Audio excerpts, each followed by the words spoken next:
Are we on? Yeah. Okay. I'm going to start this intro in 3, 2, 1. This is DreadLore, Theater of the Mind. We are playing DreadLore, a new tabletop role-playing game that promotes immersive roleplay. In DreadLore, players use their character traits to gain a bit of control over the fiction. And Ken uses some ability that we have no idea what to make his screen do some interesting things. He makes it rain, baby. Players use their character traits to gain just a bit of control over the fiction. And if their task is opposed or particularly difficult, they might have to throw down dice, that is. The game we are playing is the Red Writ.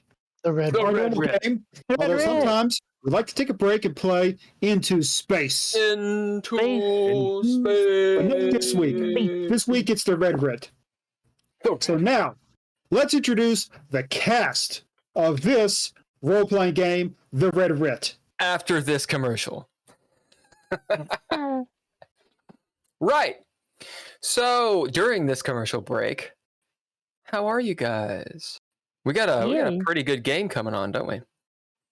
It'll be, yeah. We dropped off last session of the Red Writ. Red Writ. On the beach. Red Writ. On the beach. Customary beach episode. We'll say in one sentence. How do you guys feel about it? How does your character feel? What do you think is going to happen? All that good stuff. We'll go with Holker first. Go. I think I'm going to die. Everybody. I've got to protect Mariah. Ken. I'm really fucking high. Andrea. We're going to put a stop to all this nonsense once Oh, and for man. all. You're actually a hero. Yeah. Good. So the ad break ends in 1 minute and 44 seconds.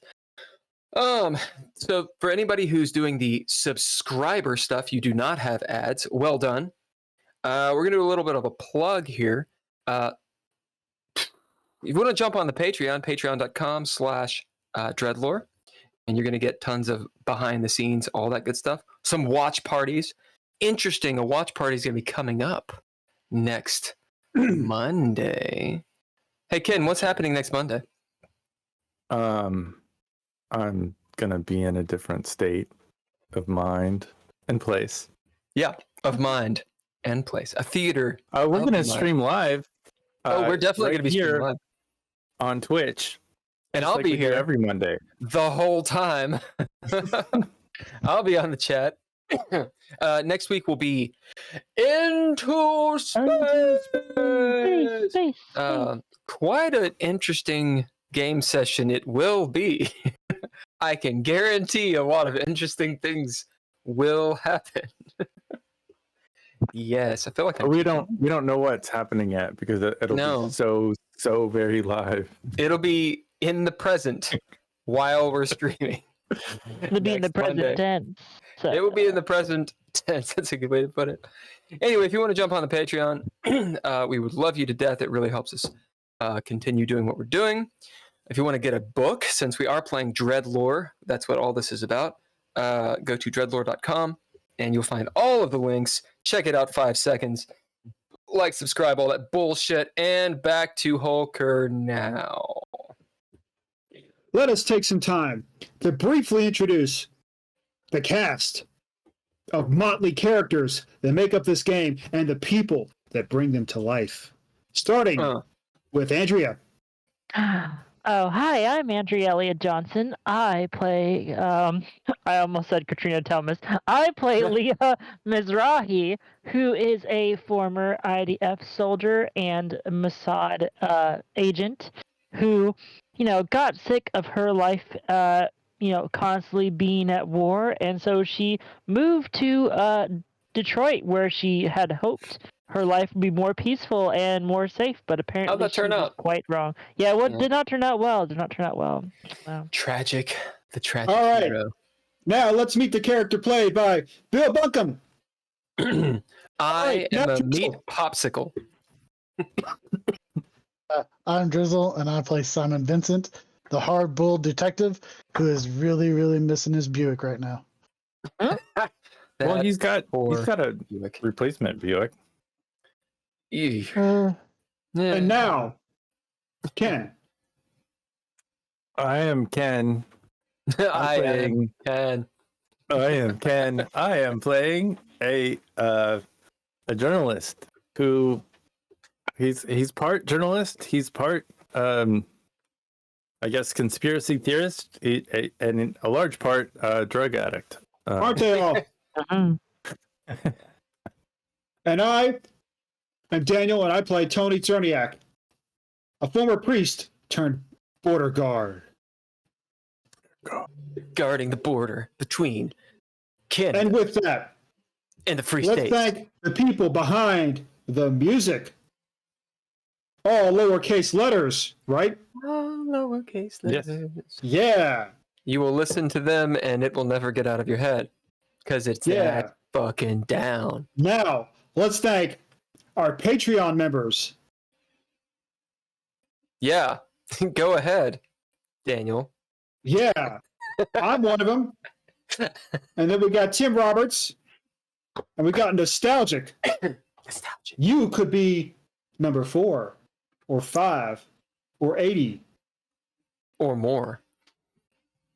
And thanks to the production by Couchfire Media. Make it rain.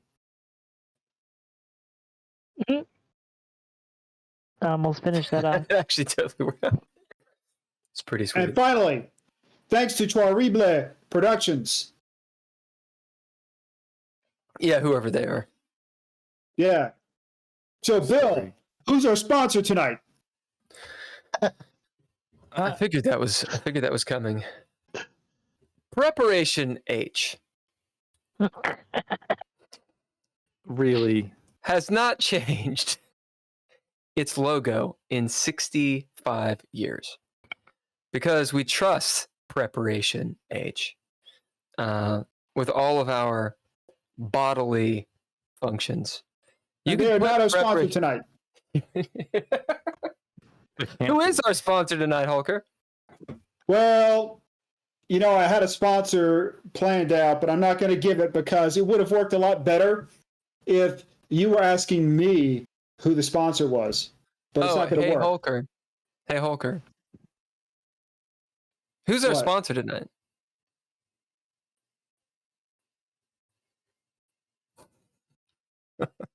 You want a sponsor? You want to bring another sponsor onto this podcast to experience the cold, infinite, abyssal void that is space? Huh? Have you thought about what that sponsor would need? Or what about everyone else? What everyone else would think of someone with so many sponsors night after night? Do you want another sponsor to experience the extraordinarily long eons of time that pass by as an unavoidable part of space travel? Huh? Do you want a sponsor to travel through space and time and eventually encounter aliens that have 2 buttholes?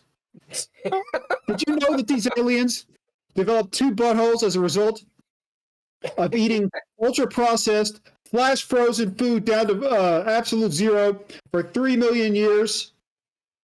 You know what that does? 3 million years of that will do to a digestive system. It will spur Darwinian solutions in an enclosed space. These aliens are superior. They have superior technology in every way, but that doesn't matter because the only thing we really remember is that they have 2 buttholes. Do you really want this for the next sponsor? Think about the amount of Preparation H possible. Think about the compliance. Thank you, double butthole down, space aliens. Hello, third viewer. Sorry you jumped in on that. Thank you, Preparation H, for sponsoring our They're not stream. the sponsor. Hey, listen. Hey, listen, we went behind your back, okay? I didn't want to tell you Not like until if preparations are H is our sponsor, I need more money. this. It's either them or colon blow. Anyway, Oh, there. Well, I mean, you don't have to pay for colon blow. That's a reputable company, and I stand behind that. you stand behind it. Right, so that's our sponsor, Christ Almighty. It's getting better. If you guys want to be a part of the sponsorship, meaning if you want to be lampooned heartlessly, unadulteratedly by Hulker, there's a Patreon for that. You can be a part of it. I don't know why you would, but you know, some people like the masochism. So tonight, the Red Writ. Anyone? Red Writ. Thank you. Red Writ. What is the Red Writ? It is Detroit, 1982. Something weird is going down. Something weird in the sky, something weird in the sea. Lake St. Clair. Something weird on the streets. But no one seems to notice except for our intrepid investigators. The cast before you. They have found themselves roped in to a mystery, which has proven itself to be deadly to their sanity, to their physical forms, nay, perhaps their souls. DJ No Fly redeemed Don't Slouch. And that's where we're going to start. We're going to start with a little bit of a recap of last session, and we're going to get right into it with the montage. Note to the chat, thank you for joining. If you are in the chat, please say hello to us. Remember, there are dread points, aka channel points, which you can spend. You can remind us to drink heavily, not slouch. You can highlight a message. You can gift players resources, a pip or a narrative point, and the descriptions are all there. Just let us know. Rock and roll, and let's rock and roll. Where were we last time? Let's go around. Robin, where is your character at present? Start with Andrea, aka Leah Mizrahi. Yeah, so Leah had scooped Mariah up in her arms and told her to sing a song to herself because she was hearing things in her head, which probably not great. So Leah is trying to console her daughter in a sense, and they are entering the forest together, with Leah having drawn her pistol ready to encounter whatever foes they might encounter. Mr. Ken / Nord Zetterberg. Nord is holding a cone of cold, or whatever. Cone a box of cold. We've got the brews, and we're bringing it to the party with Simon and Nord hanging out. Bros going to the beach, yo. Hulker, aka Tony Cerniak. Tony's still trying to process the insight he gained by realizing that these idiots who are on the boat with us are just going to be the thralls that have been haunting us throughout these past few days, at the very least.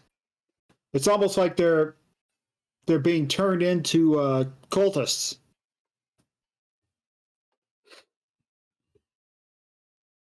And we'll move on. No, Drizzle / Simon Vincent.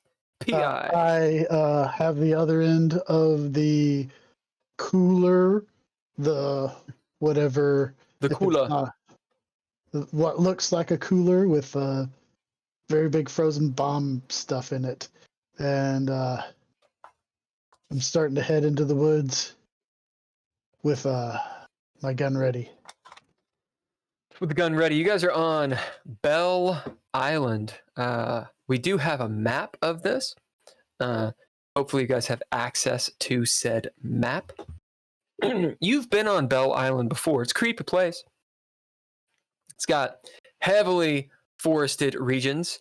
Bell Island is closed to the public, so you guys are breaking the law. Okay? You are breaking the law. There's a couple ways onto Bell Island. When I say a couple, I mean 3. One is the Shambly walkway, this bridge that is kind of dangling there. You'd used it before, but it is treacherous. Further south to the south and west is an actual bridge that is actually closed. You guys are on the northeast of the island. So if you're looking at the map, that northernmost point.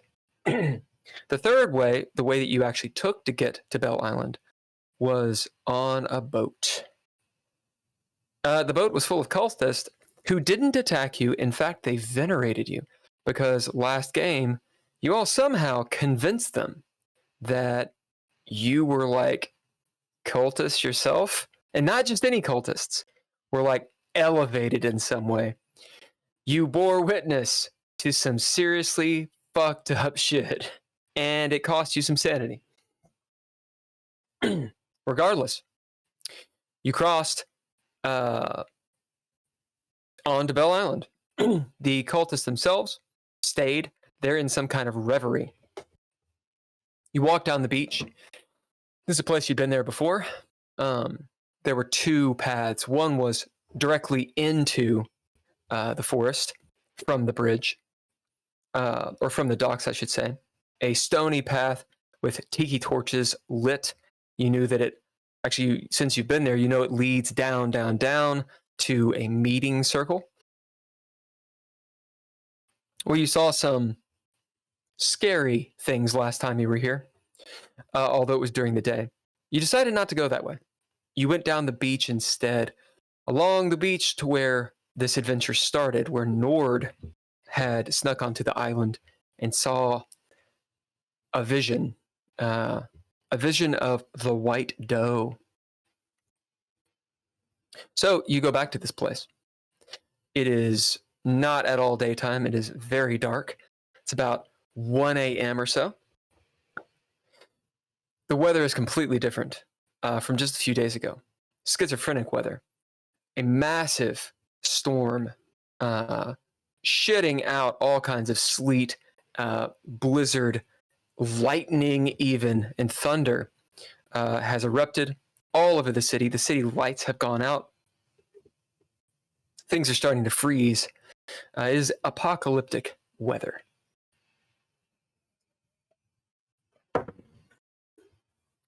As you find yourselves at the entrance to this, it's not a hidden path per se, but not an easily found path. You all know what's on the inside. You've been here before. You know, a little bit deeper into the forest, maybe 100, 200 feet. There's going to be a large stone statue that'll have writing all over it, cuneiform writing. You've identified it as a kind of unholy statue of sorts, which Leah actually marred and desecrated. Beyond that, you knew that there was a tent, and then there's the deep forest, which you tranced through for a few hours the last time you were here, before finding yourself on the eastern side of the island at this lake, where ostensibly some occult shit is going to be going down. This is a little bit different of a situation. It's cold. Temperature's dropping to 15, 10 degrees. There's a frigid wind that seems to cut through you while you're standing here on the beach. Takes your breath away.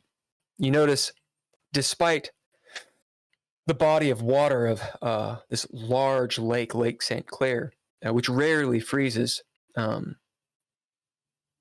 shoreline is starting to freeze. It's getting slippery. You note a couple things. Being that Detroit is completely dark, save for 2 ominous fires you can see burning in the distance. There is, on the opposite bank, a lighthouse, an abandoned lighthouse, as it's known, and the light is on. Now, granted, you're on the opposite bank, but the light is on, which is strange. Also, a few miles, all again on the other side, the opposite bank, in the rich neighborhood, Grosse Pointe, there's a hill with a cemetery, Bald Hill Cemetery, and there lights are on as well. This is where the occultists live, or at least some of them have a sanctuary there. All of you see this. As the action is on you, we're in the montage. Go.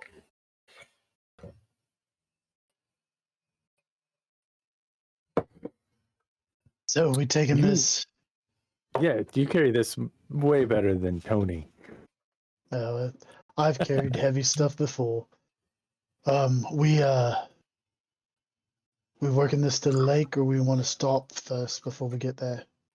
You want to check out that what's it called? You want to check out that little hut again?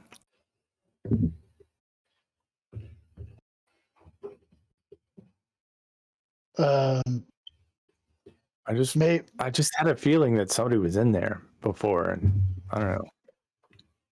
Maybe we can get some insight from them. Maybe they're there. Maybe they're not there. I don't know. We can. It's down this path, right, before we hit the lake. Yeah, it's just a different way to get there. Plus, I think we're going to have a better time getting the cooler into the water of that lake. You know, if we don't just go in the front door.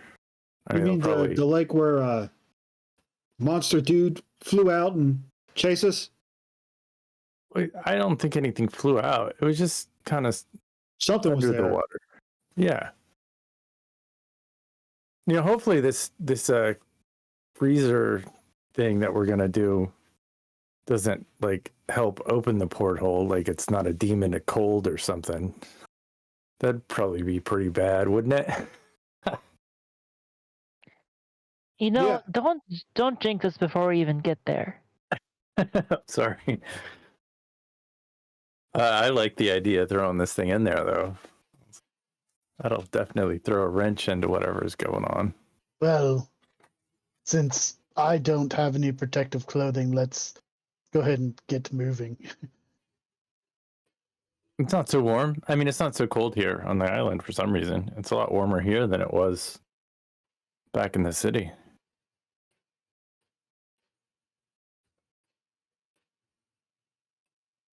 Indeed.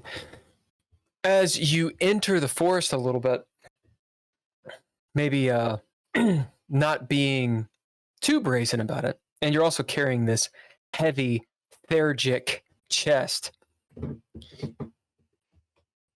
It's almost as though that forest is insulated from the cold a little bit. It's around 40 degrees in here. Your footfalls still crunch. The vegetation here and there has icicles, but oddly, there's a humidity, a kind of heat. Simon, I don't know if you would consider it a supernatural heat. This could be, the forest is very dense. Remember, think like Fangorn forest thick, like gnarl, thick trunks of trees, limbs hanging down, brush all over, save for the brush that you guys have cut away in your previous entry. Perhaps that's what it is. Blocking all the cold. Action is on all you guys. Let's So go ahead. do it, I guess. I guess we got to move forward. I mean, We it's not can like talk as we I'm walk. not going back in the water. Oh, you didn't know, Tony. We were going to throw you in with the chest. Sorry, I think I'll didn't read mean to another ruin the book. surprise. That's why we're throwing you in. What do you get out of those books anyway, Tony? What did they do for you? First of all, the Latin, it's original. It's so different than what I had to read in seminary, and poetic, and it's got a rhythm to it, and it's like nothing else I've ever read in Latin. Mariah looks up at you, back and forth between you, Nord, and you, Tony, with a questioning look on her face. She's lightly humming this nursery rhyme intermittently to herself. And it's melodic too. Let's be real. I mean, anybody who once wanted to be a priest probably has a thing for dusty old tomes. And, well, I'm not going to make an association between that and other things, but, you know.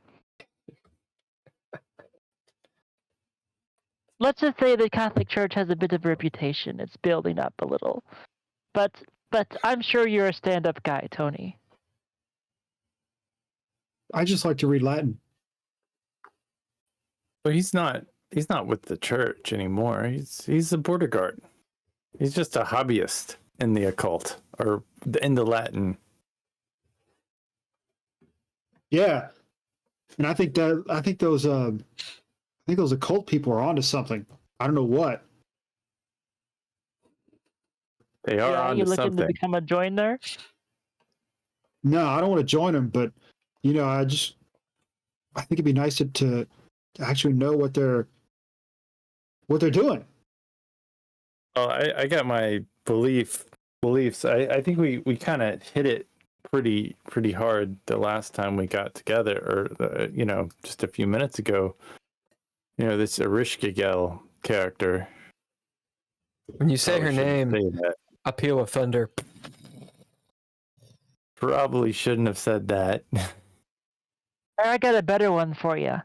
And Leah will start, mumbling just over and over, 2 by 2 hands of blue. Oh yeah, you do. It rhymes. You think that'll help? Anyway, there's Better than this. nothing. They said they would help us.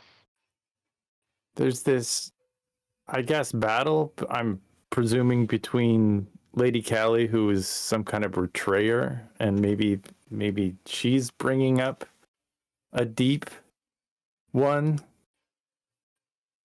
I don't know the details. It's all kind of fuzzy and speculative for my own personal taste, but like it's the Dark Dreamer. Yeah, that's what she was betrayed by somebody. And I think that it's Lady Callie that's betraying the powers that be and trying to open the porthole between our world and their world, or it's just a weird weather pattern, and maybe I'm on a lot of drugs. I mean, there's really no telling about all You know this, what that portal needs? You know what that portal needs that would really, really help the situation out? What's that? A border guard. Like a question. Oh yeah, that's right. They showed up. You need to Before get the they paper. crossed into our world. Where? They need someone who can stand there and ask, "Where, sir, do you want to go in our world? How many people do you want to turn into cultists, and why? And Also, do you have any liquor to declare?" If they don't have the right documentation, we're gonna have to turn them back. Exactly, and it's not like they know how to get a visa. And besides, Great. there's no visa-free travel to other dimensions. We haven't signed any treaties to that effect. I think we're on to something. Here. But they didn't do that. So. No admittance without a passport. if only the power of the U.S. government extended into other dimensions, then maybe we would have a leg to stand on here. But that's not the case. So I guess we're going to go to that lake. Simon, it's getting really cold. As they're all sort of talking, and there's a moment where you look over, you see Nord, and he's very animated. He's gesticulating, he's talking. He's much more animated than he has been before, or in just the last couple days. But you notice his eyes just bugged out and dilated. Nord, describe your character really quick in this moment as Simon sees him. Nord just recently created a concoction which he believes will have a very impactful effect into our future endeavors. But I think it gave him a dose of like he got a little whiff of it in that moment. So it's kind of like PCP or Coke or something like that, where he's electrified. I think in this moment. Probably like doing some chest beatings and like, yeah, this feels good. This cold, this refreshing. Reminds me of growing up as a kid in Sweden. From the looks of it, you could probably just carry this cooler by yourself. See, Nord, you look down and maybe you could. Simon, as you look over, you see Mariah, of course, the 12-year-old going on 13 going on 30. Daughter of Leah, and Leah is carrying her at present. Are you, Leah, carrying Mariah? Yeah. You've got her on your hip. She looks more like a little girl now than she has pretty much any other time you've seen her. It's not that she's scared, it's just, she's on her mom's hip. She's a 12-year-old, right? Yeah. And she's singing a nursery rhyme. Leah, of course, looks like she's on a mission, but it's the kind of zealotry you've seen in certain people, where they're willing to do, zealous things. Perhaps she's even an ideologue. Leah, describe, how does Leah appear to Simon right now? Leah, she looks very stoic in a sense, but also you can see that even in her eyes there is what's the word I'm looking for? Not confusion. She's not exactly confused about what she thinks she needs to do. She is almost, she realizes that there's a lot more going on than she understands, and she doesn't even know where to start, but she knows that she needs to stop these people somehow, basically. I'm not sure, I'm sure there's a better way to encapsulate that, but you can tell there is some doubt in her mind as to what is happening, really. It's also a touch of Adaway in her. Yeah. Simon, you look over, all of your cadre is sort of ranting and raving in this freezing cold. You see Tony, who, this is nothing new for Tony to be kind of strange, but he's standing his shoulders back, kind of in a heroic pose, maybe 1 foot Captain Morgan style on one of the rocks on the beach. When he's talking, there's like spit coming out of his mouth, like a Shakespearean actor in this freezing cold. The wind hits. He looks absolutely convinced, heart and souled, like a good old, hey, Tony, describe to Simon how Tony looks to him. Tony looks at him like a Shakespearean actor is looking at an audience member. Yeah. right in the middle of a monologue. One of the most famous monologues that you could think of for a given play. Which is to be or not to be. Likely. But done with a Canadian accent. Yeah. So go on. Yes. Tony's very animated. To be or not to be. Yeah. A. Hey. Fucking Canada. Yeah, okay. Great. Simon, that's the situation. We're going to move forward. We're in the dread. As the action is on you, Simon. All of them, they're talking. It's animated. It's almost like this loony bin. You're the eye of the storm. You're the only person that still is centered. That's still a rock. Hey, do you have any flaws? Yes. Could you tell me a few of them? Because I'm gonna pick one. Callous, stubborn, reach for, night terror, judgy, and in the fog. Yeah, we'll say it's judgy. As I will use my arbiter privilege to bid for you, judgy. It is not exhausted, so you can still bid it as you wish. Right. As you see all of this, go. Action's on you. Well, let's get a move on it. Nord, use some of that strength of yours and grab the other side of this cooler. We got to get to going if we're going to stop this. Yeah, man. Smells so good out here.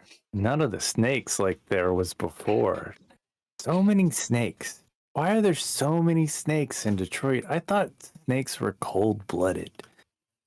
It reminds me of the time, snakes. Oh, yeah. Just grab in grab the Korea, cooler. what they Grab the did to cooler. us, You can tell the Wheaton's- story and walk. Same time. they never paid for the cars. Like, I thought they should pay for the cars, Yeah, but they never did. Don't make me get Mariah help me with this. Yes, Sweden, Switzerland. I just start to drag the cooler. What do you bid this? This cooler probably weighs 200 pounds. No, I got you. I'm working. I spaced out. If we're in the dread, I'd like to bid something. Oh yeah, you're definitely in the dread. I would like to bid my ranger ability or not ranger ability, my ranger trait background to get us to let us find the place again. Yeah, as Simon, you saying what you do seems to awaken. Maybe not. It doesn't wake Nord up because he's high, It but just redirects them. it directs him as he one arms his side just to this amazing sight. He's this like skinny, lanky dude who just picks up that side and starts trucking in leaves that are frozen, like smacking him in the face and shit. He just doesn't care. As he rangers in, you are held down to the other side and you're pulled in with him. Harry Buncombe says, going in the front door of the lake will just ruin the hard wood. I love it. All right, the rest of you, what are you doing? Leah will sort of, she'll do you guys think that the 2x2 hands up blue people are good guys? Now you notice, Leah, that as you turn around, the only person that's on the beach is Tony. You hear this crunching and Leah would have followed them. Oh, you're following. Okay. You Yeah. have to tell Oh me. yeah, You I also would be breathe. left alone. Are you also breathing? Yeah. You have to tell me everything. I want to know everything. Left foot, right foot, left foot. I think this cooler belonged to them, and I think they're all dead. I don't think they're going to be fighting with us on this mission. They're not all dead. Well, not all What of makes them, you but think the the ones... cooler? What makes you think the cooler belonged to them? I don't know. They were magic. I mean, they had not magic, but they had a technology with those gloves that was beyond anything I'd ever seen. I mean, yeah, but like we found this with the zealots and a bunch of dead bodies. I'm pretty sure it doesn't have anything to do with those guys. Well, you those guys want guys are murderers. If either one of you wants to throw down, since you guys are touching on something, it would be mind to figure this out and actually get an answer. Sure. Yeah, I'd love to throw down. Normally, I would leave it as a mystery, but you guys, you're both touching on a really good part. This mystery, this revelation, so your characters could potentially have a conclusion about it. Here are the stakes. Down on that too. Absolutely. Okay. So you guys can know whoever throws down on it. If you succeed, you'll get different bits of information. Here are the stakes. If you don't succeed, you still get information. It just may not be the right information. So as players understand what your characters know is not necessarily what you know. And I'll throw down on it as well. Do it. This is a reaction roll since you guys have been talking about it. Tony, you're welcome to if you would like. The threshold on this is 5. Ooh. This is a mystery. And so it is not the highest threshold, which is like 8. This is 5, so it's very difficult. I was about to say, I don't even think I can get that. Probably not. Probably not. I can if I start bidding. Mm-hmm. You can spend breath to get limbo on it, is how you would do it. Oh, so Yeah, we can't you know bid what? anything for this. No, this is a reaction roll, so you don't have to bid, but it's a throwdown, so you can do all the stuff you can normally do. In fact, you can always do all the stuff you can normally do. I literally can't get a 12 or like a 5, so I'm just gonna go ahead and spend a breath to get the limbo. Okay. Yeah. Oh wow. Well, Yeah, and degrees of failure too. Like just because you fail doesn't mean you get everything wrong. You just wouldn't get things as right. I'm gonna use a fabrication to make a reroll. Okay. Can I bid journalist to activate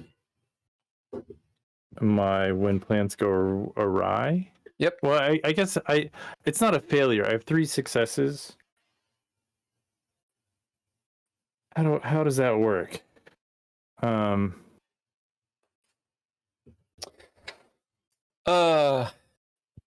Drizzle, you're on the Twitch stream, right? Yes. Yeah. Are you able to also have the book open, or is that too much? What do you mean? Oh, The I digital can look it up. I mean, I asked how. Yeah, I know, but I should know. I want someone on book is what I'm saying. Yeah. Hey Holker, do you have the digital book? No, I don't. Good. I need to get it to you. Hey, by the way, since we're on an ad break, if you want the digital DreadLore Corebook, it is the full book, 494 pages of it. It's got everything in it.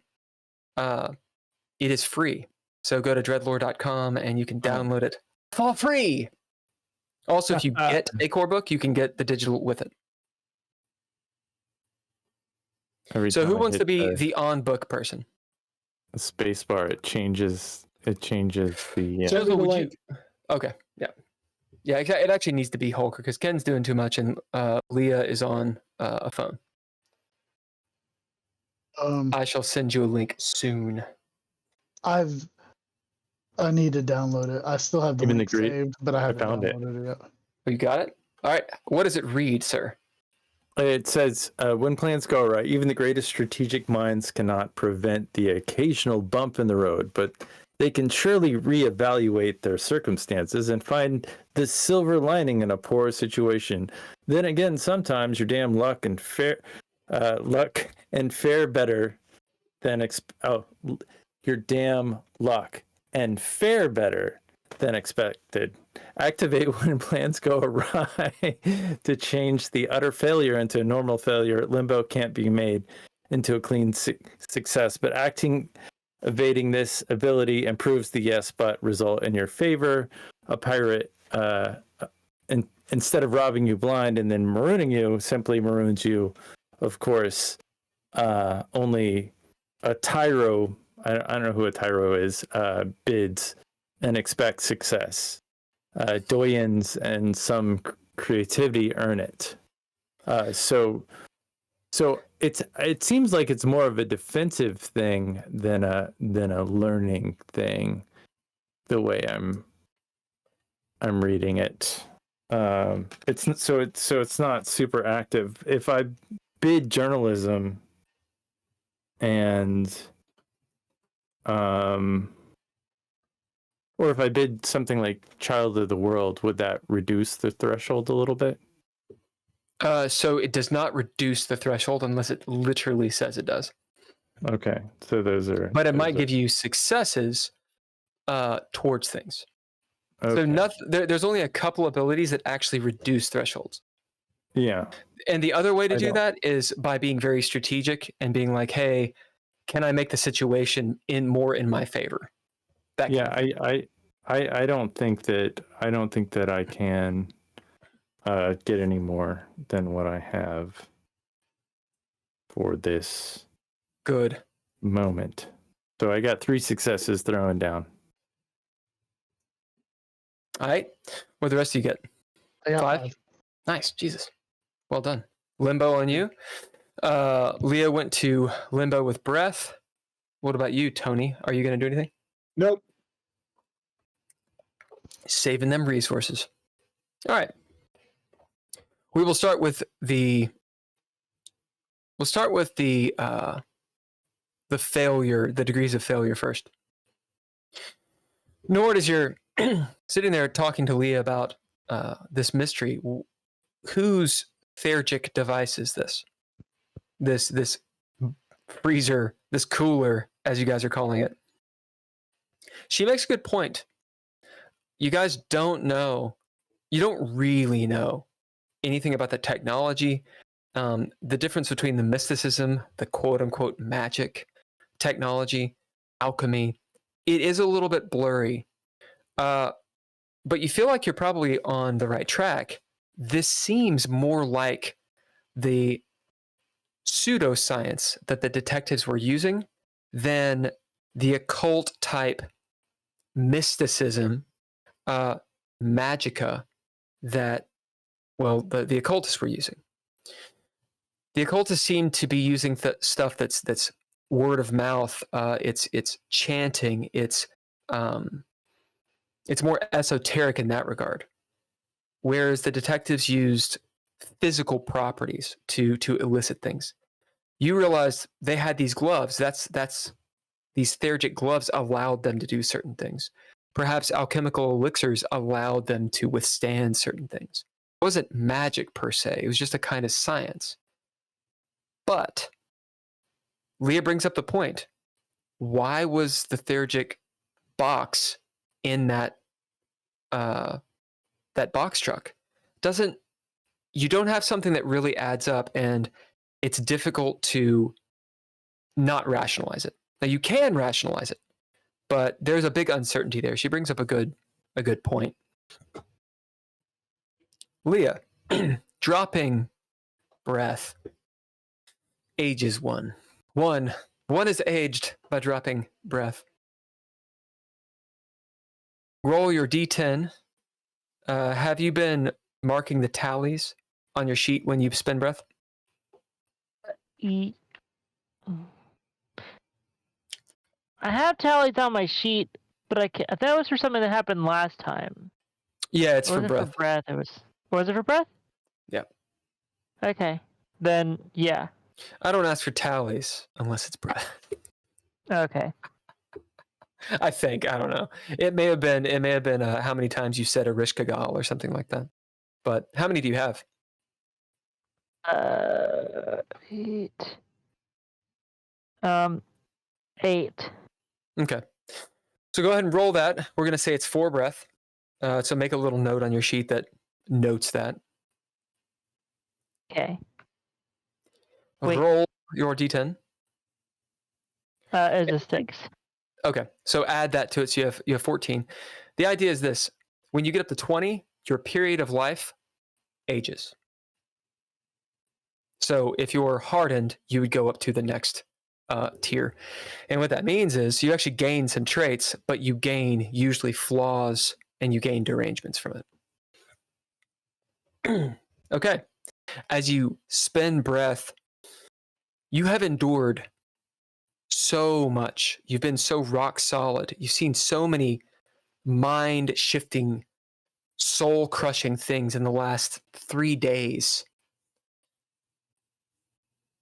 and have effectively dissociated yourself from those emotions. As you get into, just like a relationship, as you get into this debate with Nord, maybe you feel this surge of anger, maybe it's a annoyance, perhaps it's just exasperation of all the stuff that has happened. This is such a small thing, but it's the straw that breaks the camel's back type thing. Or maybe you're obsessed with knowing. As you power through and you feel the sort of stress headache, you just push it all down, but you know this is self-destructive. You know that, again, not just your physical body, but emotionally, you're going to need to do some therapy. After all of this, you are aware of this as you gain this knowledge. With limbo, it's a yes, but. Nord's point, while he can't prove it, that the cooler is the detectives, somewhere deep down, you know it's probably true. And that's annoying. It's annoying that he's probably right. He's making the right points. As you've seen what it does, it's all brassy and it's got these weird tubes. It reminds you of Grimwald's. It reminds you of hitting Grimwald. Yeah. And of his alchemy. In fact, maybe in his alchemical lab, you saw the kinds of metals and the things that were in this cooler. Nord is probably right. You can't prove it, but he's probably on to something. How you feel about that is up to you. Simon, you got limbo as well.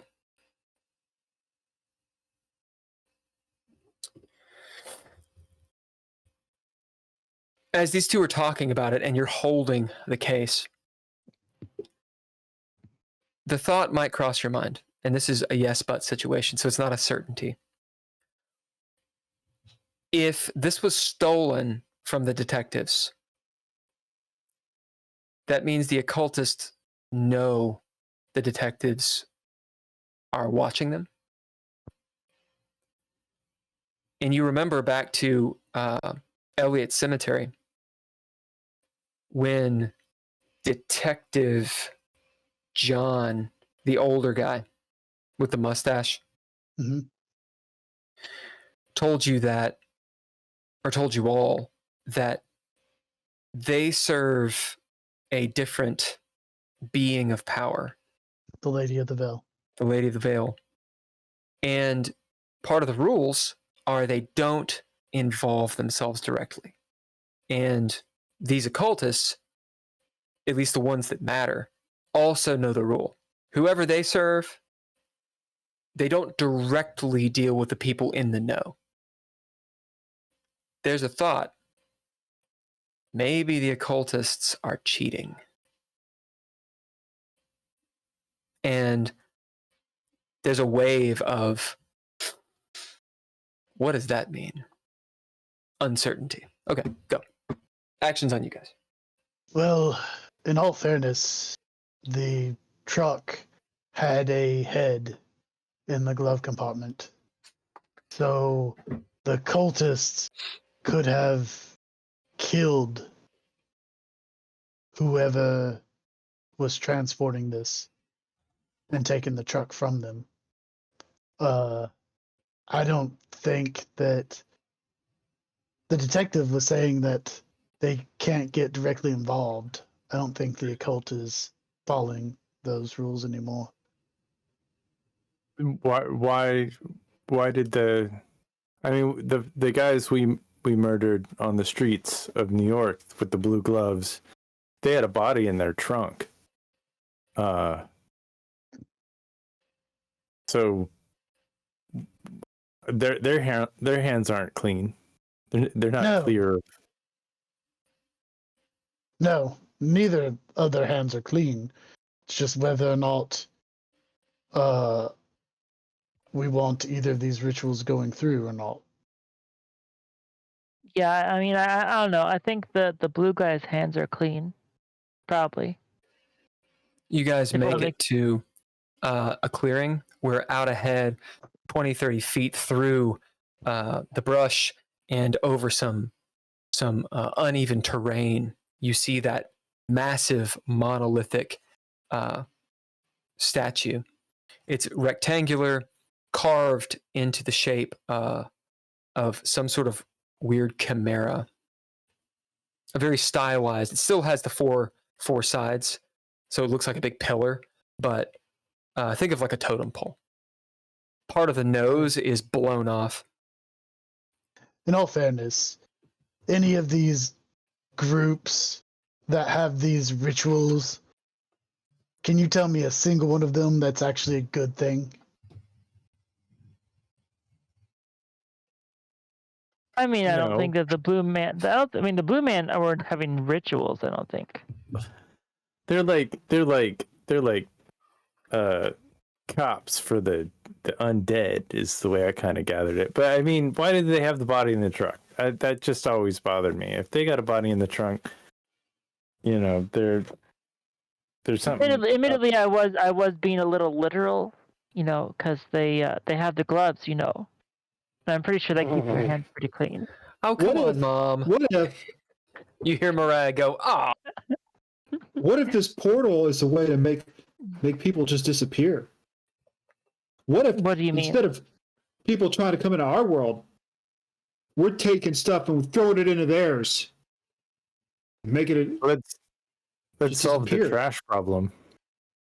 Like we wouldn't have to worry about where we'd need to like all these garbage facilities wouldn't have need more area. It'd probably reduce some of the other issues associated with just dumping what that you're- garbage. What you're saying is Lady Callie's an entrepreneur, is what she is. Lady Callie is a bad, evil. She sucked the life out of me, and just with a look. Cutscene. A different dimension.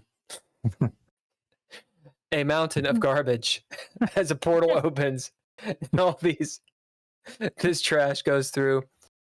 Last is thrown out a little girl of about the age of maybe 15 or 17 or so. As she rolls down the hill. Tight zoom in on Greta Thunberg. Back to the Red Writ. Oh, and then Aw. Jeff Goldblum pops up. Life finds a way. Bow chicka wow wow chicka wow wow. What's this about? Harsh. Bonesaw. Anyway, too many references.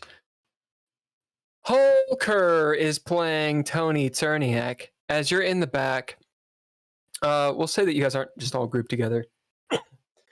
Tony, you're nearest to the shoreline. As there's a sound, you might hear it. You do hear something, which perhaps you turn, perhaps you don't. We'll see if you recognize what the sound is. Make a reaction roll. This will be wits and your action die. For the record, I am drinking Behringer, Knights Valley, Cabernet Sauvignon. I got no successes. You gonna do anything else? Or are you just gonna leave it lie?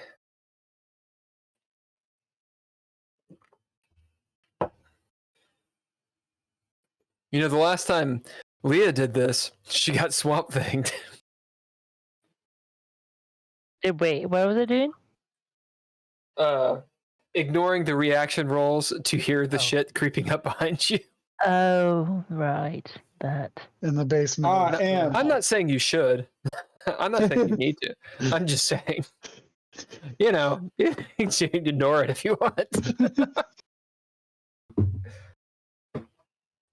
You never know. It could be a book rolling down the or a box. Who knows?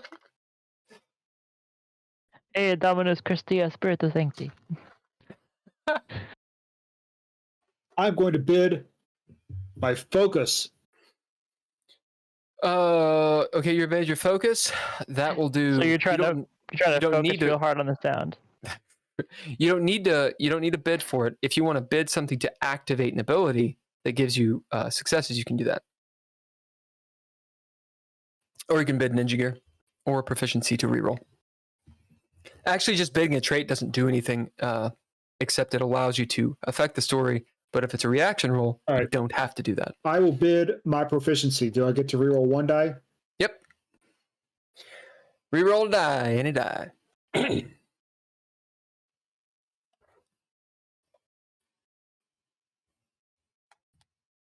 Chat, if you have any questions about mechanics, let us know. That is one success. All right. Threshold is 1. So you are at limbo. Do you want to do anything else to try to get a clean success? Or are you going to keep it at limbo? Give you 5 seconds. 4. Yeah, I will bid guard. To activate an ability that gives you successes.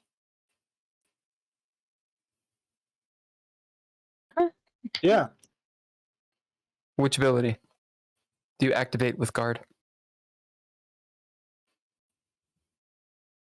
I will activate prayer. Oh, prayer. Yep. And how many upgrades do you have on that? 2.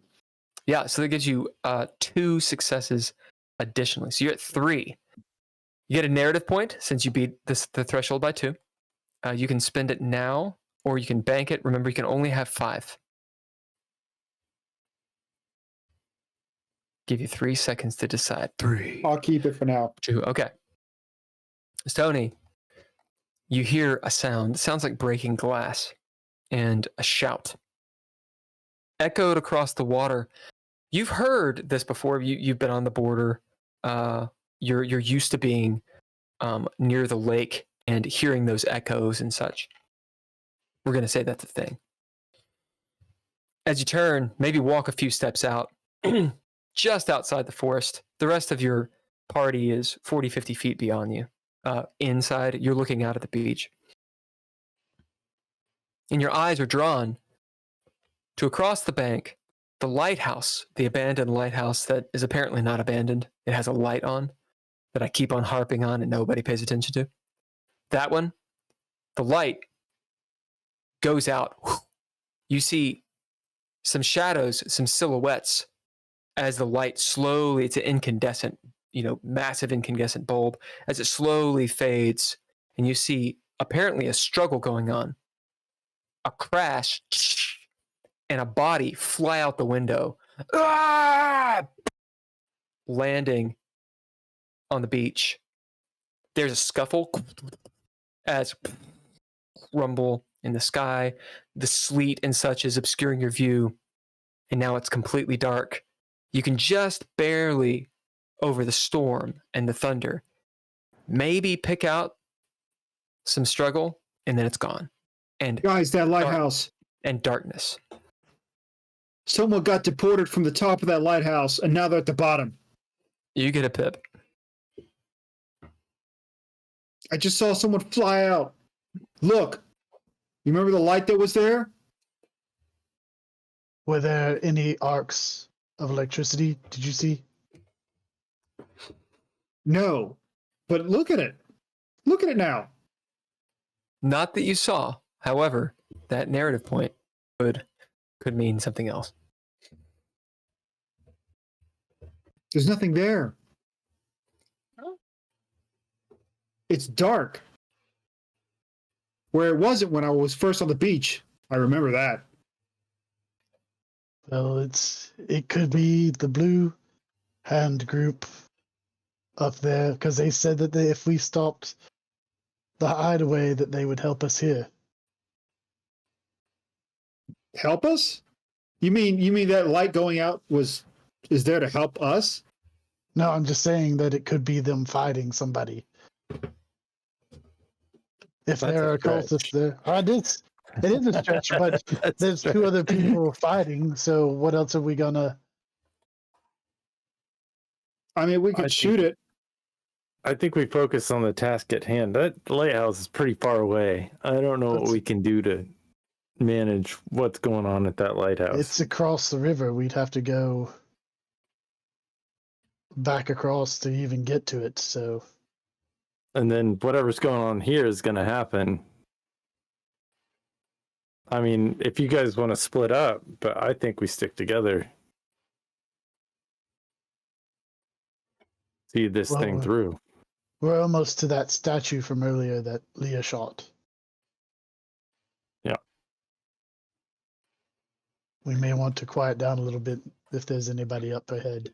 Yeah, I think we should sneak up to this hut, see if there's anybody in there.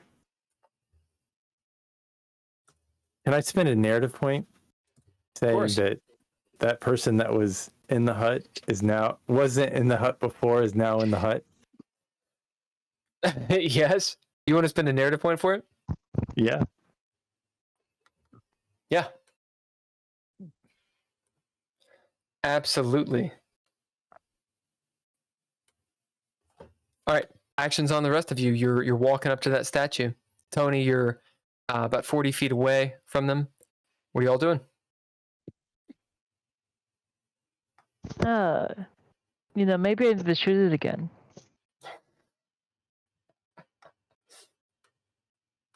Maybe we should don't know. be on the lookout. I mean, you Yeah, think anyone we- saw us?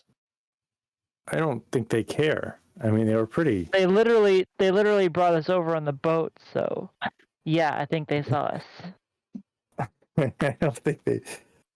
No, They may they be saw wondering where us. we They are. brought us over on Yeah. the boat, but do you think anyone else? Yeah. I don't think know, everybody knows we're maybe. here. I think we're Probably. expected. Yeah, that's true. They even had a booth for us at the hideaway, so I think we're pretty well beyond any kind of They had a booth for us impropriety. at the hideaway? Yeah. Oh yeah, I guess I never got around to telling you guys that. Yeah, What? they had a booth ready for us at the hideaway. How did you find that out? I went to there was a table that was empty and it said reserved, and a waiter came up and asked me if I needed any help, and I was asking. Well, I asked him if I said I knew the people who the table was for, and I was waiting for them, and he asked me who I was, and then gave him my name, and well, he said, "Oh yeah, that's our booth." So that's what happened. Oh, that's fucked up. Yeah. I wonder how we got that. Because Lady Callie expects us, like we said earlier. Oh yeah, I guess you got a point. I think we should go to that hut and see who's in there, see if they have anything to do with any of this. Why don't we, Tony? Why don't you and I sneak up there and you guys, maybe Simon as well, Mariah. Actually, I think that probably Leah should sneak up there with Simon. Tony and I should hang back. See. Are you going to carry Mariah? I can walk Yeah, on my I'll- own. I'll hang Mom, with Mariah. I'm 13. I can walk through a forest. Aren't you supposed to be humming? As she struggles like a cat to get out of your grip. Tell Hey, you let's just all what. go together. Tell you what. I'll stop worrying about it when the song in your head goes away. I'm fine. There's no song in my head. Uh-huh. Anyway, Maybe we should just you stick guys, together. you guys go ahead and go. sneak up on that hut. She just struggles. Who's with me? Yeah. That hut only had I'll go with you. small entrance. right. So, Leah, Well, it'll be you and I want to Tony hang and I. back. You guys hang here. We'll shout in fear if anything mean is there. You guys go. All right, so Good. go on. Simon, Um, what were you saying? You guys flank it on this side, and Leah and I will take the box on this side. Just remember, we'll be going slower because we have the box. Copy. So you guys are copy. following them. Well, we're flanking the hut. Nice. I So see. these two are going this way, and we're going this way. Okay. And in front of the hut, a good 20, 30 feet. So you got the statue. You guys are like at the foot of the statue right now as it's looming over you. The thing's about 20 some odd feet tall, or it seems that. Behind the statue, the grade goes down. It's slick, muddy, frozen. A small hill, like a dell, if you will. And then 20, 30 feet down there is where this camouflaged hut is. You know where it is. So it'll take a little bit of doing to get around the statue with the cooler and then coming down since it's kind of heavy. So which one of you are going around the left side of the statue, which means it's a little bit rougher terrain to come around the flank, around the back of the hut? Which of you are going to the right of the statue where the path kind of leads directly to the hut's entrance? I take the presume right. that we should go the right to the direct Yeah, entrance. the easy road. Yeah, I'll go with you, Tony. So Tony so and people- Nord, who are not holding Yeah, the heavy heavy load, box. go the easy way. Meaning that Mariah, Leah and Simon, you see them walk off up the hill and slide down as you're just sitting there holding this cooler. Well, I mean, Nord, you're the one who wants to They're gone. talk to this person. Leah, we've got the backup on this one. If something goes wrong, we're off to the side and can rush in. So you go up to the left? Yep. All right, so it's like carrying something heavy and cumbersome up deep embankment in the mud. What do you guys bid?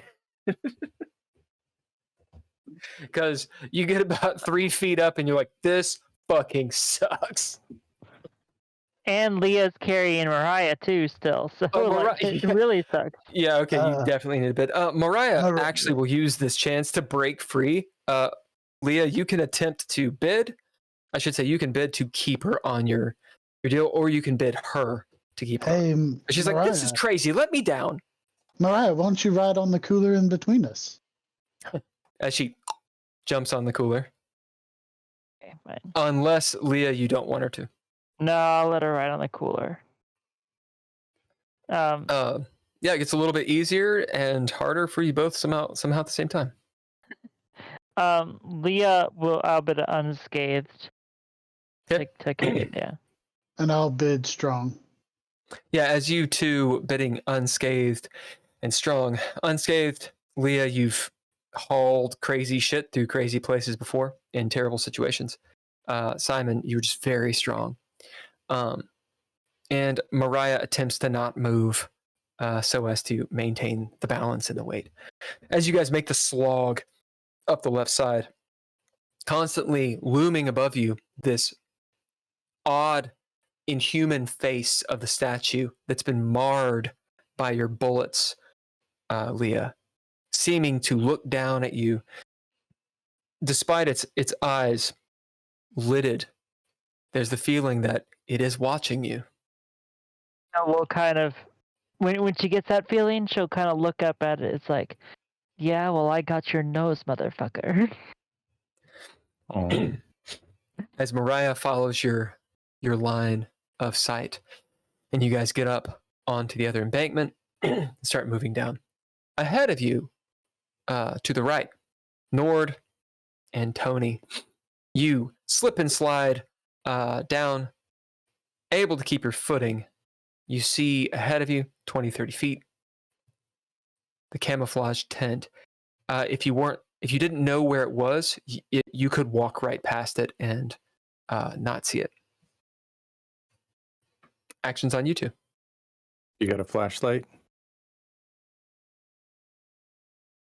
It's a good Yes. point. Nord, you will get a pip. It is nighttime. I mean, it's 1 a.m. and you're in a forest. It's actually almost pitch black. That is a good point. My bad for not mentioning it. Nord, you will get a pip for mentioning it. We'll say in here, there's a little bit. You can see like the outlines of things because there's snow, and any kind of light will be reflected off the clouds. So there's a little bit of sheen. You can barely see. You can make out little bits and pieces. And is there a light coming from the hut? No. It is dark. That said, we'll say that it's not pitch black. It's just really low light in here.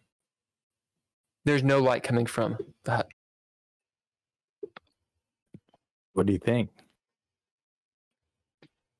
I think it's Good dark, and we need a I think it's flashlight. dark. You hear a snarl emanate from within the hut.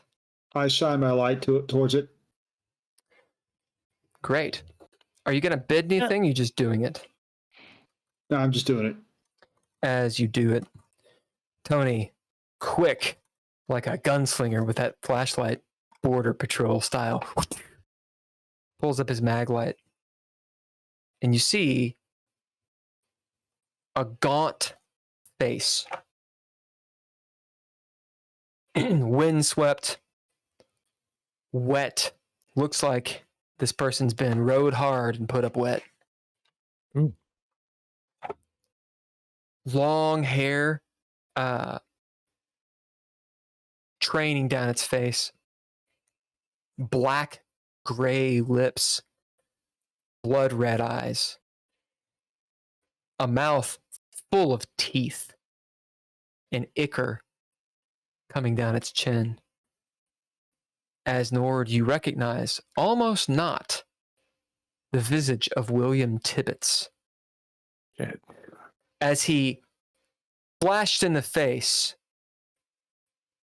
Drizzle, aka Simon, will you roll me a d12, all high or low?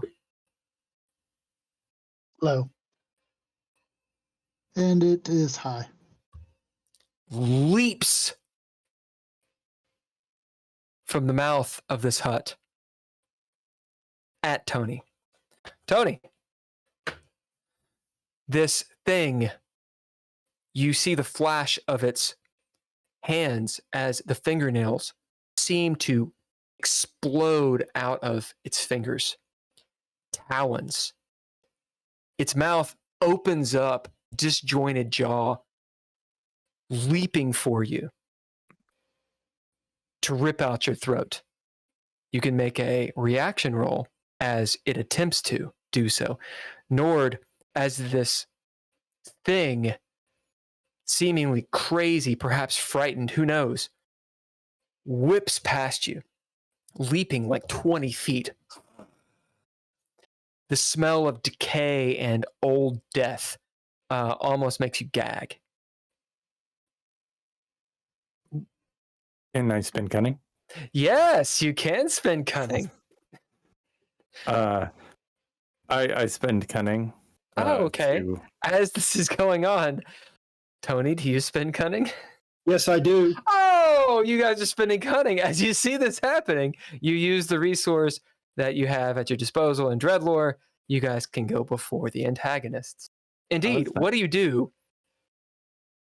I pull up my little laser sword and Oh, wrong. I pull out my dirgy dirk and I shout, "William, stop! It's Nord." As you pull out the dirgy dirk, you see the runes on it alight in a bluish orange alternating spectrum, and you shout. What do you bid as you do this? I'm gonna bid. I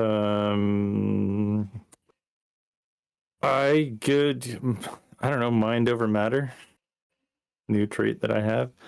Ooh. As frightened by this thing, which you are likely aware, Nord, you know what this is. Also, you're high as balls. Like there's like tracers and all kinds of shit. You'll need to throw down.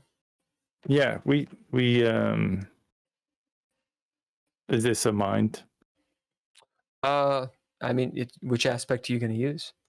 That My will mind. inform how difficult it is. Yeah, no, hey, well, it's an introduction. So wits. So I guess I have a little rapport with William. There you go. Go ahead and throw down. Leah, will you roll me a D10? Simon, will you roll me a D8? We'll find out what the threshold is on this. 1 success. William Tibbet's bow def is 3. What'd you get? 1 success. So that's And 4. I got no successes. All right, so the threshold is 4. Mm-hmm. On a 4, it'll be limbo, which means he will halt the attack but still be ravenous. Yeah, I'm gonna Clean success, obviously he stops. bid no pain to activate counterpoint. Yep. Which gets me to 4 successes. And then You see him looking over as you're shouting, but he's still coming at Tony. I might use a proficiency to re-roll it on my die, Do it. which gives me an additional success. So that's 5 successes with flair. Whew. All right. Flare gives you a trait or a proficiency back. You recover it. As you are at limbo at present. You gonna do any ninja gear or anything? Yeah. Just to distract him, I'll flash my camera. It's Nord, and I like pull out my camera and my other hand, and I'll do a flash.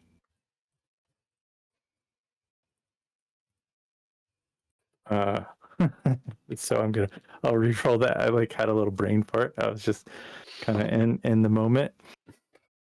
God damn it. such a high die to like lose. So I guess I'm just gonna go with limbo. All right. As William Tibbet's leaping out, kind of stumbles, and he does like the Chinese wire run. Yes. Didn't you say you got 5 successes? Yeah, I got 5 successes. Oh, yeah, it Or was social was, 4, so it's a clean success. Nice. Oh. My bad. Okay. Well done on the Drizz Fest. You get a pip. Oh, nice. As Okay. he does this sort of like China run wire technique. What is that called? It's like free running. You know, Crouching Tiger, Hidden Dragon, where he's like, Yeah. What is that called? Air running. It's usually well, they call the whole thing wire work. Yeah, wire. It looks like a wire work, like he's Yeah. defying gravity. As he slows his pace, Tony, you have spent cunning. You can go, or you can retract the cunning if you want. You can still go. This creature, which looks a lot like a vampire, slows his halt, or slows to a halt before you, leering at you, standing over you. This lanky body, its neck elongated, kind of cocked to the side, mouth full of teeth, like Baraka, and it's clearly a monster in front of you. As it quickly turns and speaks in this foul language, kind of like he's hawking up a hairball at you, Nord. I suppose you know I were. Go ahead. Go on. I will use my cunning to jump back and reach for my 38 special. As Tony, insert of the 38 special. With the All right. flashlight in the other hand. You do. And by the way, your description reminds me of Special Containment Procedures 96. It's a fictional video game character. Oh, Yeah. It's procedures? Special Containment, or SCP 96. Yeah. Huh. I did not know what that was. Cool. I'll check that out. So, it's still your turn. And you guys are in the scene together. The action is just on Tony. I say, So you can interact. You do.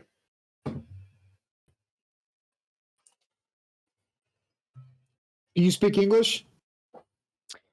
Yeah, you can speak English. As you say that, Tony, it turns its attention away from Nord, quickly looking down at you hungrily as it licks its lips. You see it actually cuts its own tongue on its teeth. I'm aiming for the head. Just a sec, Tony, he's a friend of mine. Well, friend is a stretch. We know each other. We have a rapport. A report, some would say. A rapport? We write. As it just snarls and grunts at you, licking its lips, but it doesn't seem to attack. Action's still on you, Tony. William, Mr. Tibbetts, I give you that hat back. Remember that? We're friends.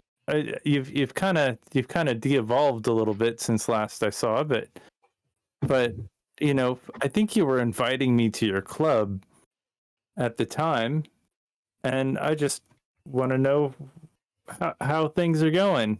You check in, some would say. You hear William Tibbetts making clicking sounds as it says another few guttural words in this ancient language. It rears back, almost bending in half backwards, and lets out this howl that shakes the earth. Does he Simon. remind me? Okay. Huh? Does he remind me of the vampires, or does he? Oh yeah. I mean- Oh yeah. From the sewers. Yeah. From the sewers. Simon. Yeah, but he looks feral. Simon Yeah. and Leah, you hear Nord yelling. You see a flash of light, a flashlight, and then this horrible howling, inhuman, coming from where they are. What are you guys doing? Action is on you two. Guess he found something. Oh, we probably need to double time it. Yeah. So you all are aware mechanically, this is the player turn. I'm just giving. They did not get the chance to do cunning. They're getting first on the player turn. Okay, action is on you two. So we're picking up. Well, Simon down the hill, yeah. we're picking up the speed carrying the thing. You have bid already. Go ahead and throw down to make sure you don't drop the case as you move. You Would that know, be there's brawn? no. Yeah, brawn will work. There's no need to bid on this because you've already done so. Yeah, so, okay, so I got 3 successes. I got 2 successes. All right. And I got a flare. I'm going to say the threshold for this is 1. So, Leah, you got a narrative point. Both of you clean successes. You're got a kung fu grip on this cooler as you slide down, not stealthily so much, Nord and Tony. Over the howl, you may not be able to hear them, but perhaps you do. That's up to you. As you guys come around the corner and you see the scene before you. Nord very close to him, trying to talk to this creature who's almost doing a backbend. Tony standing there, flashlight out, 38 special. This thing turning around, seeing all of you, its senses incredibly heightened as it lurches forward with a crack, crack, crack, crack, crack of its vertebrae on all fours, looking around like this wild animal. We're not here to hurt you. We ran into some of your friends, buddy. With my narrative point, Yeah, go ahead. I want to say that when he was howling, he actually started choking on his own spit. As he does, he hurls this geyser of blood and chunks all over.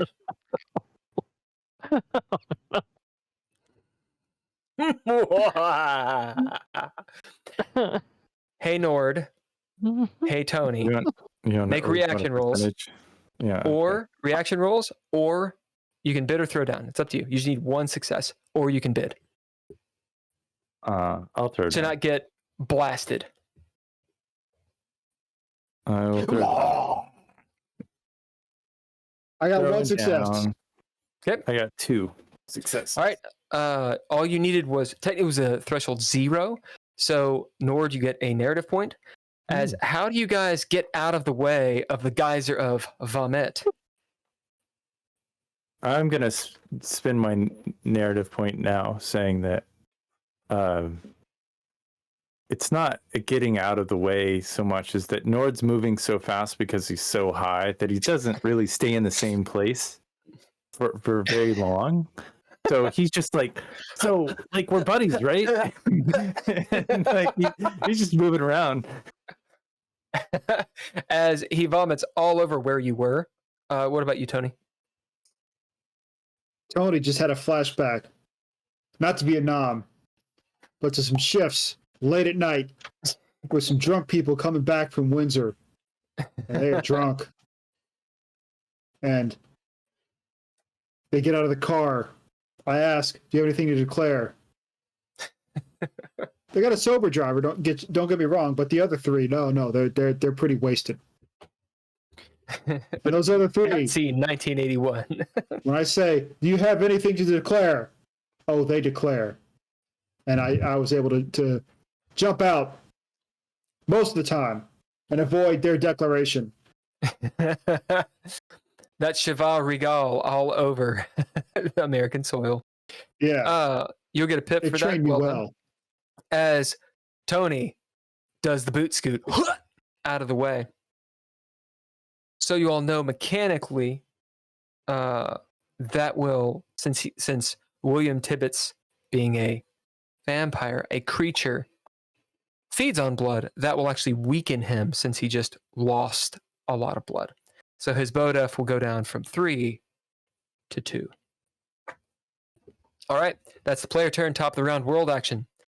The howl resounds. Nord, you can tell that he's not just attacking at first sight. He was obviously startled. But you realize William Tibbets is maybe not William Tibbets anymore. He's different than the spawn you saw. He's definitely different than the proper creature, vampire lord you saw. He's gone feral. This is what Corthon, the vampire lord you saw, was attempting to stop happening from the guy that you guys had attacked. Or I should say that the guy that just started losing his will. Still, though, William is not attacking, but you know he's dangerous. He's hungry. Sure. He's looking around world action style in preternatural fashion, which is a thing that creatures can do if you ever want to play a creature game. You see his body start to discorporate into smoke, black smoke. There's a wind that you can't feel blowing the black smoke as he goes into the hut in an instant, almost like a bad film on fast forward. And he's gone. Yeah. So I'm that is the guessing world action. There's something in the hut. He is. Yeah, he is. Well, if he's starving, maybe there's a victim in the hut too. We go through the cunning round. If you guys want to spend cunning, you can. If you want to gain 2 turns in this round, then it's antagonist and it's you. Anyone spend cunning or no? To get into the hut, or If you want to already go, used our cunning. This is a new round. Okay. That was the world action. So now it's the antagonists are going. They're doing something. You guys can go first if you want. You just don't know what it is they're doing. Well, I am gonna bid altruistic and spend cunning. Are you gonna? Okay. You don't have to bid and spend cunning, but you can spend cunning and then bid to do something. And then I'm going to bid altruistic and rush in because I'm concerned there might be somebody in the hut with him. The rest of you see immediately following the train of smoke, Nord dart into the hut. Does anyone else spend cunning? 5, 4, 3, 2, 1. Okay. Like Nord, I'm on my own. actions on you as you burst into this hut. It smells like 2 buttholes. Yeah, rubbed together. Rubbed together. Thank you, our sponsor. From outer space. You notice from outer space. You notice a pile of used preparation H. Anyway, in this hut, many things. It looks like someone's been living here who does not have very good hygiene. You note, perhaps in the brush, it's incredibly dark in here. Very difficult to see. You can just see a little bit of the reflection from Tony's flashlight creeping in, which gives you your brain. Perhaps, can you trust your brain? The image of, are those body parts lying in the brush, mangled? In the center of this hut, a little teepee or tripod with a pot hanging from it. There's something gurgling in it, although there's no fire. There's a smoke in here swirling ominously overhead in the hut. Bits and pieces of detritus all over the place. Laying on the opposite side, this large book. You don't know what's in it. You can't see. It's very, very dark. Some instruments next to it, perhaps. Again, you can't tell what they are. Actions on you. William, I think I know how to save you. The cloud circles. We've got a friend that has a condition that isn't entirely similar to what you've got going on. We just got to go to this lake. Maybe you could come with us. And if worse comes to worse, I think there's going to be some food there that you might like. I got little stabby things, so I'm not easy necessarily to kill, but they're just cultists. So I mean, they're just chanting or something. I don't know. Maybe you could come with us. Throw down. Oh, again. Oh, many throwings downs. Zings. Hey, Tony, will you roll me a D10? Hey, Simon, will you roll me a D8? William has a BODEF of 2 now, thanks to Leah. No successes on my end.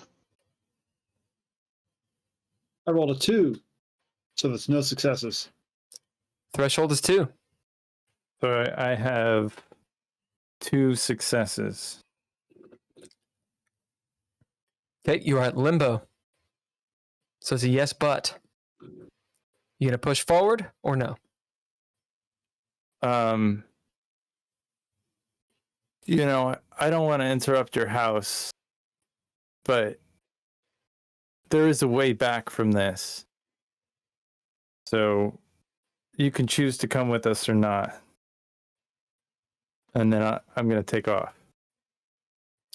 Oh, right. Well, he gets to go first. So you're at limbo. All right. That's a good answer to the question. As Nord, you stand there. Sort of back out the door. starting to back out the door, but it's the yes and the but. You bump into William Tibbets as he corporates behind you. You smell his breath hot on your neck. I accept. I will come with you. And then he bites your fucking neck. You may roll a reaction roll. I'm But totally first, gonna do I that. must feed. You don't want to eat me, buddy. You're gonna trip the fuck out. Yeah, he is. Yeah, he is. Yep. The vampire and Nord come out tripping balls. A bad call, buddy. All right, so this is Grace or Brawn or whatever you want to roll to avoid getting bitten by the vampire. The creature. Sure. He's a creature. He's not a vampire. Yeah, he's a creature. He's a vampire. He's a vampire. I say creature because they don't have the same rules as vampires.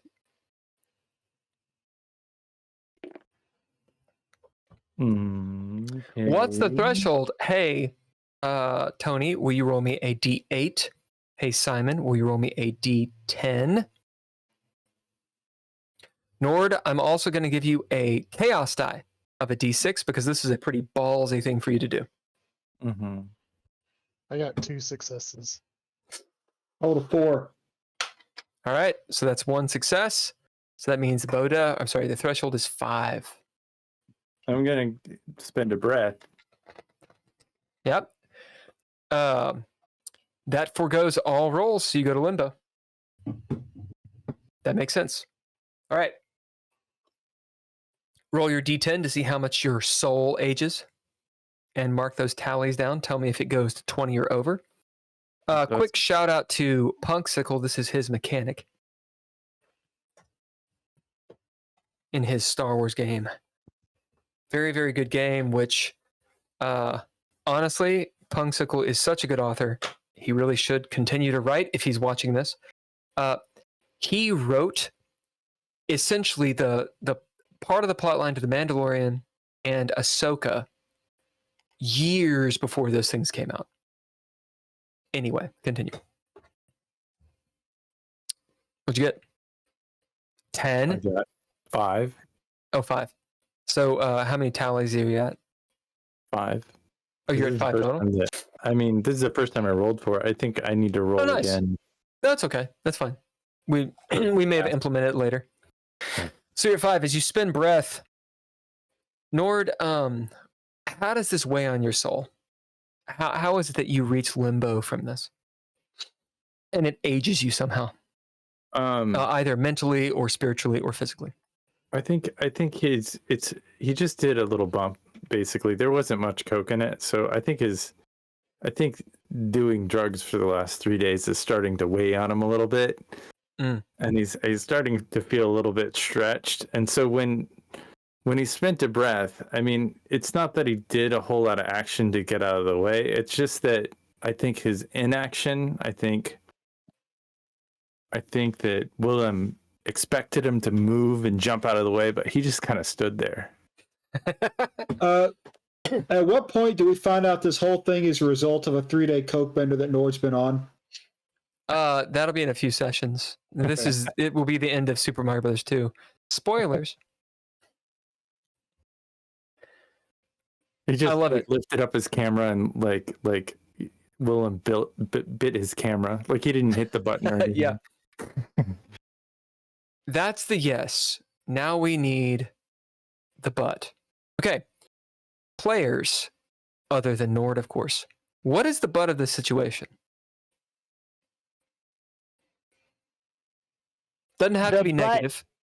It doesn't have to be negative. The situation.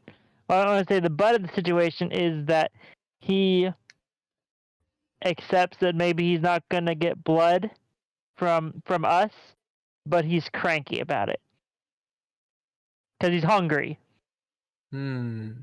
So he's not going to be. He'll be cooperative, but he's not going to be like that cooperative right now. I enjoy that since he's cranky. However, with the limbo, there's something unintentional as well, and I think that's rather obvious that the vampire who's hungry will be cranky. Fair But I enough. do enjoy that. I do enjoy that. It does work. But I'm going to be a little more mean. So we're going to add to it 2 other things because I'm a mean sack of shit. Hmm? Tony and Simon, what's the but?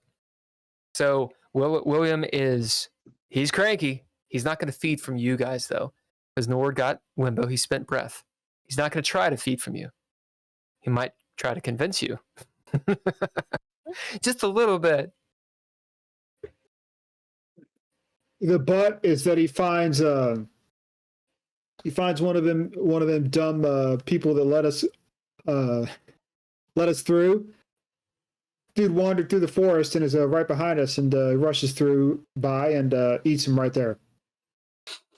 Oh, I like it.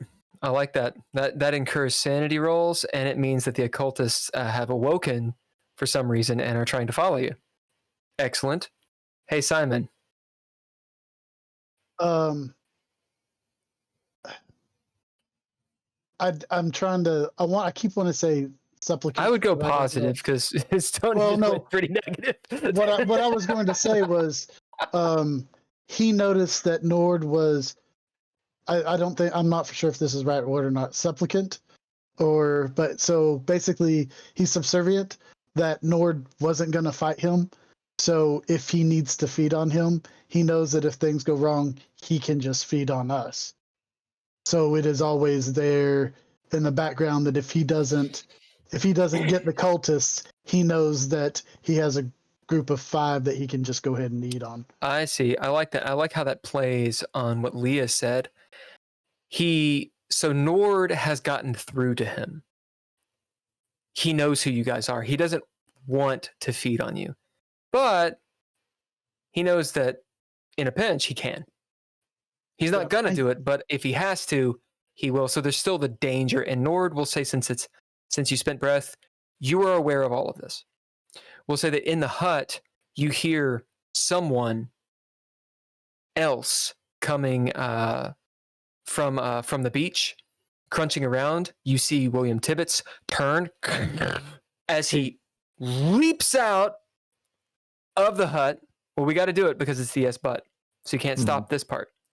As he leaps out, bursting out, you all see this. He looks like a what do they call him? The bad guys in Harry Potter. Dementor? What?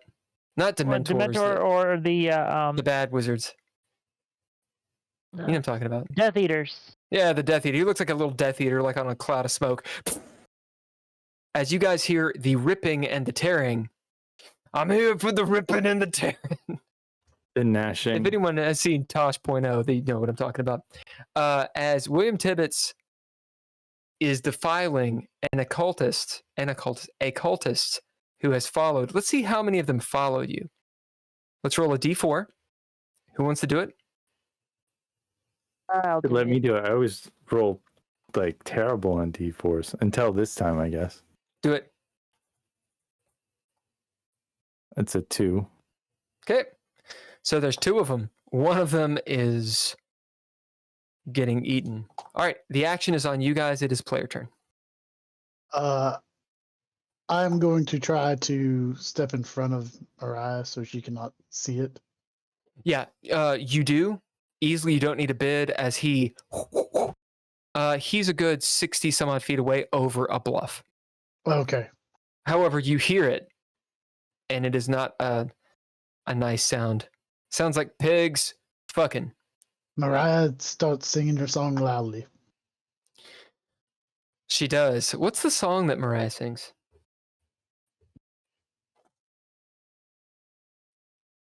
ABC. Oh, that's what it, That's all she's got though. ABC. yeah. ABC. Easiest 1, 2, 3. Over and over and over.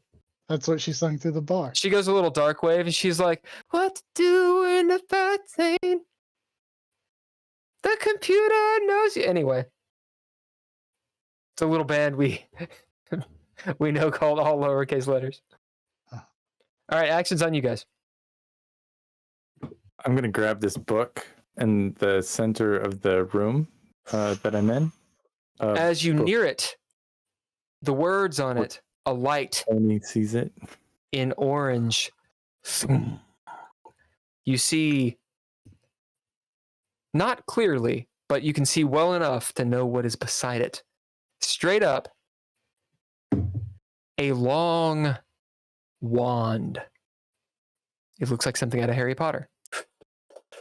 Pearly, twisted, literally a wand sitting on what looks like a big dictionary. One might call it a spell book. Oh, wild. Well, shit. The words of this are a light as you Yeah. hear the gurgling of whatever is in the cauldron. And with the ambient light, you can kind of see this black ichor boiling and some bits and pieces of like teeth and hair going around as an eyeball pops to the top, opens, and is staring at you. This yellow iris. You can roll sanity. Yeah, I would imagine. I think that's a good start to this. Well, that's a complete failure. It's 2 1s. That is an utter failure. Are you going to Yeah. do anything to, when plans go awry, literally is for that.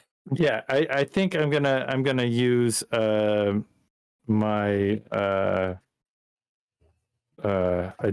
very adaptable to activate when plans go awry, which will take my utter failure and turn it into a failure. Yeah, I think it changes utter failure into a failure. and then because go because it's been upgraded twice, does that mean I have? Yeah, I think it does. I think it gives you +2 because now that we've play tested it, it's actually so much easier. Yeah, it's good. It's good to do. So you have 2 successes. The threshold on this, we're going to keep this a little bit variable. I would say normally the threshold would be 2 or 3. However, we're at a point in the game to where I think it makes sense for things to be random. So we're going to do an upper hand on a D6 and take the higher. That will be the threshold. Who wants to roll the 2 dice? So 1 person and 1 person. I'll roll 1. Okay. I'll roll 1. Go ahead and roll. Whoever has the higher is the threshold for this. Is it a D10? D6. D6. All right. You want like just the number, not successes, since this Just is the number. Just the number. All right. Threshold is 3. What'd you get? I got a 1. Me? Yeah. Yeah, Nord. So with your bonuses and such, how many successes? I don't know. I mean, with if it goes from a complete failure to a regular failure, and then so it's a regular failure, but you got 2 successes on top of this. You're at 2 successes right now. Okay. So what do I need to roll for? Do you want to add to it? This is ninja gear. This is other abilities. This is proficiencies, etc. I'm not sure what I've got so far. You're talking about additional. As of right now, you're sitting at 2 successes. You're sitting at 2. Okay. And I need to have 1 more to hit limbo. Yep. Right. I get it. Yeah. Well, I'm gonna take a hit off of my drug, I guess. And I got a little bit of coke to get me back up again. I don't know what that's gonna do, but I'm gonna bid addict. Yep. To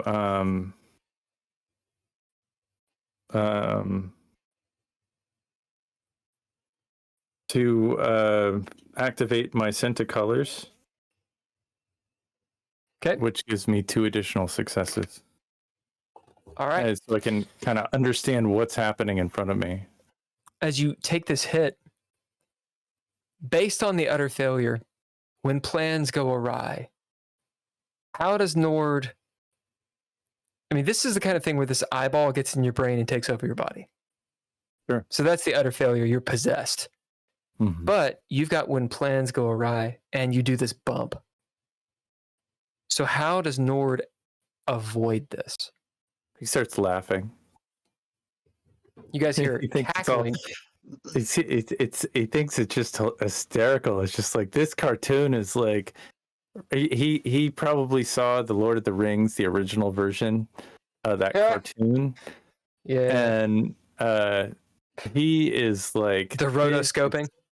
Yeah, the rotoscoping. This is like an acid trip with a, and so he's seen stuff like this. It's not, but it's just like super hyper. He's like, this is so real.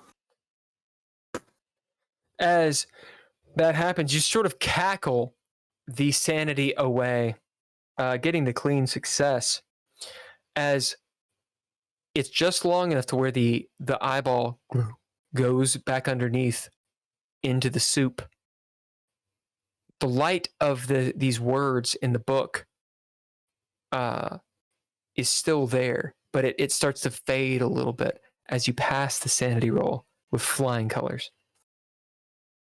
Nord, are you okay in there? No, don't come in. All right, you guys will be on the player turn, which is effectively you're out of rounds at present. You're still in the dread. Actions on all of you. I want to grab this stuff off the table, and is there a bag or something I can throw it in? I got a bag, a satchel. Might throw this book and with my other book. Yep, And you do it. Grab the staff and leave the room, or leave the hut. Or the wand. Yeah, the wand. You take And any of the just not- bodies or any of that stuff? No, the bodies can stay. Okay, they stay. Okay. Uh, The rest of you, actions on you. Leah, I'll leave the Leah room. says, "Are we good to go?" That too. I don't think you made it inside. I don't think I did either. I I'd don't say, let you in. I don't let anybody in. yeah. I step I out and I'm tell like, us- we shouldn't go in there. This is I not a tell place for Leah and us. Simon, guys, did you see that thing that greeted us? It looks yeah, like those things that were in the sewer. that's He's over that there looks eating like one of thing you the saw in the cultists. sewer. Well, we probably need to book it then. Hey, Simon. Oh, no, wait. He's my buddy. Hey, Simon. Sanity roll. As a dude just turned into smoke. Now, maybe it was smoke and mirrors. So many mirrors out in the forest.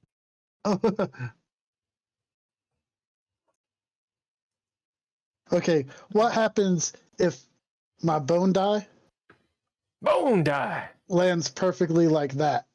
It landed on its end. I think you get a narrative point and get to roll it again. Oh, I've got 3 successes with flair. 3 successes with flair. Yeah. Yeah. Nord, your threshold was 3 as well? No, it was. Or was it 2? It was like, for the sanity for seeing Yeah. him. Yep. I don't know. It was 3. I've rolled a lot of sanity in the last few minutes. I'm Yeah, it's not 3. a great Okay. person to ask. So it's the same sanity. So threshold 3, you're at limbo. Okay. I'm going to bid my flask to get an extra D8. I'm going to bid confident on my flask to get an extra Okay. D8. Okay, so that's 4 successes. So it puts me past. All right. Clean success. How does Simon rationalize this?